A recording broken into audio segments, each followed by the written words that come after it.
আসসালামু আলাইকুম। আপনাদেরকে একটা বিশেষ নিউজ দিব আজকে, যেটা আসলে ফেসবুকে ঢুকলেই তার ছবি সামনে বেশি চলে আসে। সে হলো এই যে, দেখেছেন আমাদের এসে তাহাসান ভাই আমাদের শিল্পী। ফেসবুকে ঢুকলেই তার তার আর তার ওয়াইফের ছবি, মানে সে বিয়ে করে, সেটা ভালো জিনিস, কংগ্রাচুলেশন তাকে। সে বিয়ে করেছে, তার বিয়ে করা উচিত, দরকার বিয়ে করা। ছেলেদের, তার বউ ওয়াইফ চলে গেছে, বিয়ে তো অবশ্যই করা উচিত, এতদিন করে নেই, পছন্দ হয়নি, তবে পছন্দ হয়েছে, বিয়ে করেছে। এটা সমালোচনার কিছু নয়। বয়সে ছোট হতে পারে, কিন্তু সে শিক্ষিত এবং গ্রাজুয়েট কমপ্লিট, তাই না? তার, যার জন্য এত সমালোচনা হচ্ছে, সে কিন্তু কখনোই আপনাদের কিছু বলেনি। ভদ্রলোক কখনোই কোনোদিন মুখ দিয়ে খারাপ কথা ইউজ করতেই পারে না। সে আসলে অনেক একটা অমায়িক লোক, মানে তার জীবনের শুভ দিন চলে এসেছে এবং শুভকামনা রইল আমার পক্ষ থেকে। কংগ্রাচুলেশন তাহসান ভাইকে। কিন্তু দারুণ একটা জুটি তাদের। এই জুটিটা আসলে ফেসবুক যদি টল করি, আমরা একটা বিশ্বাস করবেন না, মানে তার, এই দেন, টল করলেই তার ছবি, দেখেন, টল করলেই তার ছবি, তার ছবিটা সবসময় থাকবেই। মানে তার ছবিগুলো নিয়ে মানুষ এত পরিমাণ টল করছে, মানে বিশ্বাস করেন, টল আর টল, এত পরিমাণ টল।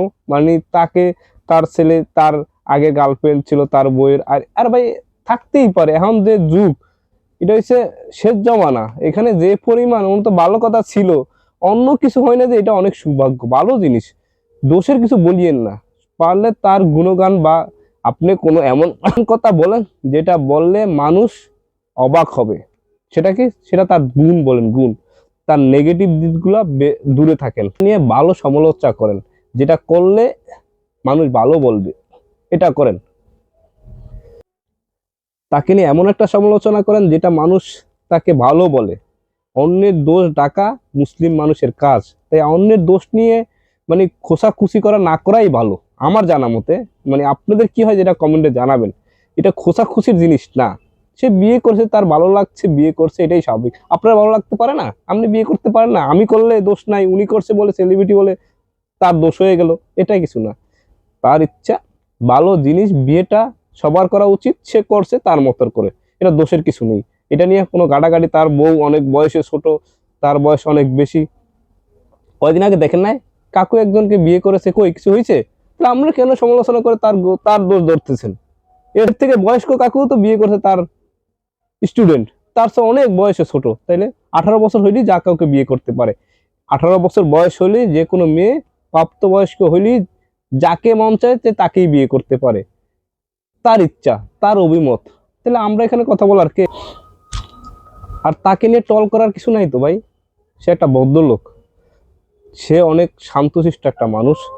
তাকে আপনি দেখবেন কোনো জায়গায় কোনো নেগেটিভ কথা না বলবেন, কোনো সময়ই না। সে শান্ত এবং ভালো মনের মানুষ তাহসান ভাই।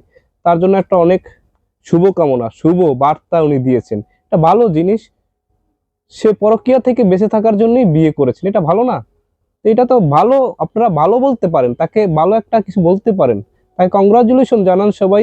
দোয়া করেন তার জন্য, যেন তার এই জীবন লাইফটা, পার্টনার এই লাইফটা তার জীবনে অনেক সুখী বা সুন্দর একটা জীবন উপহার দিতে পারে। তো সেই জীবন লাইফটাতে সে আরো সুন্দর, যাতে তার আগের যে ইয়াতে ঘটেছে, তার বাচ্চা আছে, সেটা দেখেন কি একটা সমস্যা। তাহলে এইটা, এই সমস্যাটার কথা না চিন্তা করে আপনি নতুন যেটা হয়ে গেছে এটা নিয়ে ভাবতে পারেন, যেটা ভালোভাবে দোয়া করতে পারি, সে ভালো কিছু করুক, ভালো থাক, এটা আমাদের জন্য শুভকামনা রইলো, বা আমাদের পক্ষ থেকে তার জন্য শুভকামনা রইলো।